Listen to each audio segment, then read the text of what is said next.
This is One on One.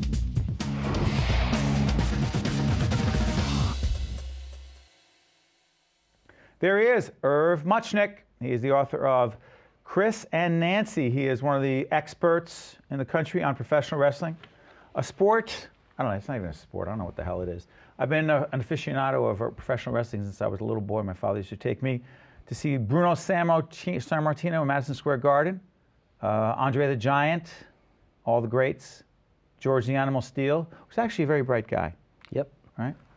High school teacher in Detroit. Exactly. Yeah. Hey, listen, you have a background in professional wrestling. You had a relative who was out in the St. Louis area? Yes, my uncle Sam Muchnick was sort of the Roger Goodell of pro wrestling in an earlier era when it was run like the mafia, when everybody had their own territory, before cable TV. Now Vince is the capo di tutti capi, no? He is that. He sits astride a billion-dollar publicly traded corporation. We are talking about Vince McMahon, a man of integrity. Don't try to book Vince anytime soon. Hey, listen, Chris and Nancy, while we're talking about a lot of things, one of the books that you wrote that I really love is Wrestling Babylon. Pile driving tales of drugs, sex, and scandal. And Chris and Nancy is the story of Chris Benoit, the true story of Benoit murder, suicide, and pro wrestling's cocktail of death. I remember this happened, 2007? Yes, it was one of Time Magazine's 10 biggest crime stories of that year. Put that picture up again. That is Chris Benoit and his wife, who was actually part of the wrestling world at the time. Real quick, the story is, I remember as it was breaking, because I was doing commentary for MSNBC, talking about this story as it was being covered by the media. How did it break? What was the story? And how did the WWE cover it? And where was the cover-up? Well, first of all, no dispute about the facts. I mean, Chris was a highly regarded wrestler, very professional, always showed up on time, and probably the best bell-to-bell in-ring performer of his generation. And he failed to show up for an important pay-per-view show in Texas. And that weekend, he snapped, murdered his wife, murdered their 7-year-old son, and then took his own life. His son was Daniel, yeah. And it was just floored everybody. But I think what's important about that story, even if you don't care about wrestling, and I would argue that wrestling has a tremendously important impact on our culture. But even if you're not a wrestling fan or don't care about wrestling, it became very important because it's a window on what I think is the most important story in sports today, which is the concussion crisis in contact sports. And we're learning so much more about it, partly as a result of the Benoit case. He was the first wrestler diagnosed with chronic traumatic encephalopathy after his death. So the WWE, you argue in the book that they knew something, but they had a big event coming up. And on their website initially, they don't talk about it as a murder-suicide. They actually hold a tribute to Chris Benoit, for several hours. And the wrestlers go in the ring and talk about what an incredible guy he was and a colleague. But you argue that some folks at the WWE had good reason to believe that this was a murder-suicide.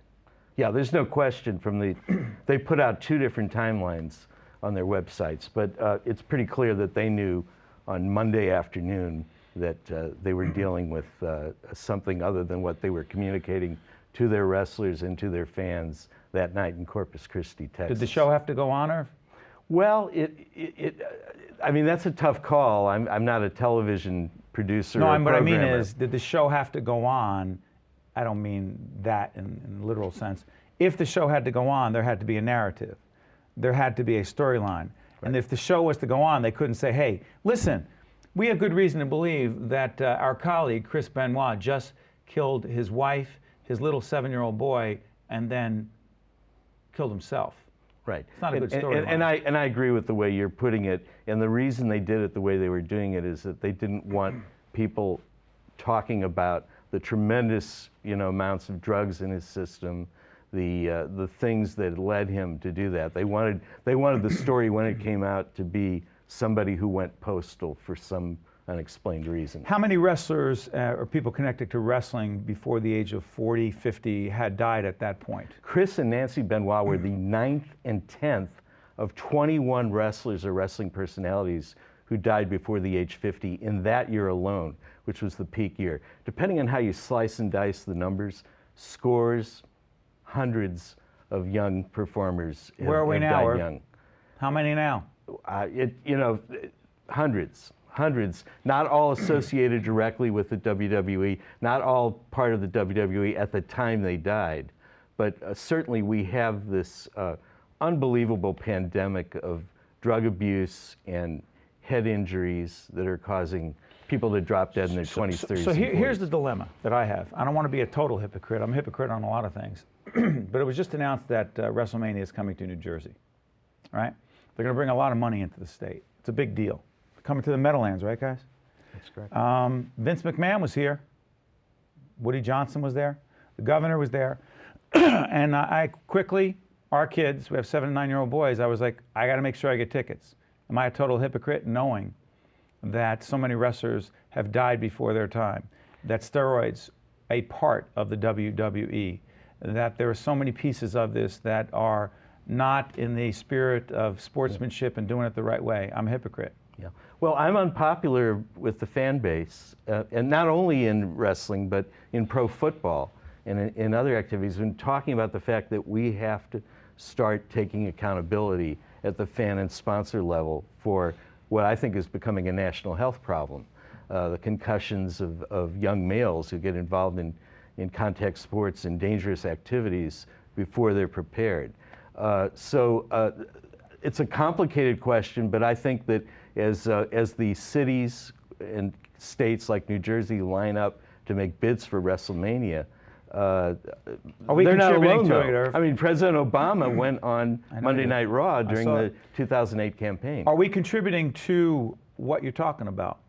I think we all have a piece of this, and we all have to take ownership of what is the price of our uninterrupted junk entertainment, and is it too much, and should we be pulling this back? Not that we're not wrestling fans, but do we need it at this over-the-top level?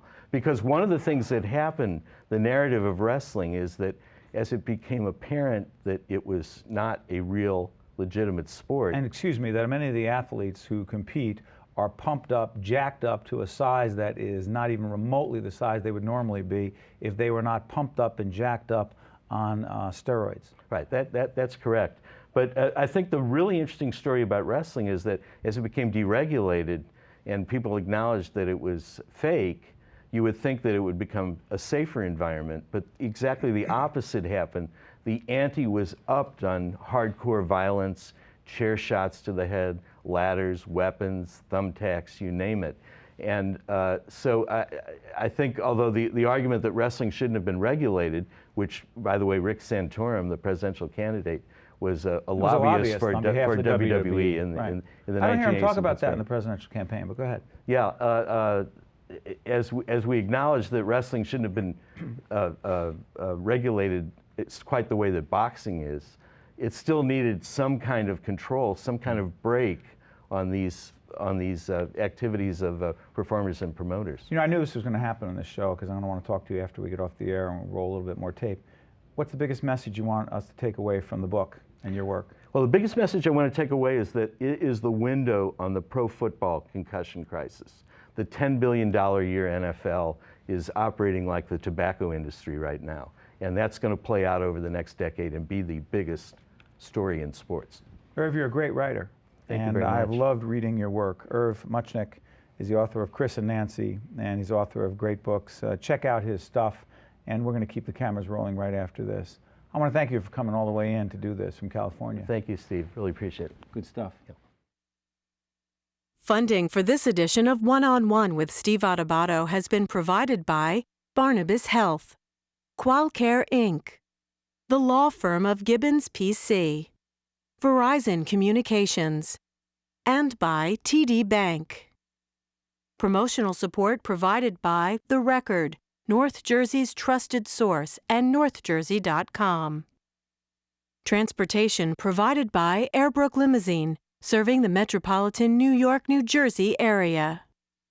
One-on-One with Steve Adubato has been produced in partnership with St. Joseph's Healthcare System.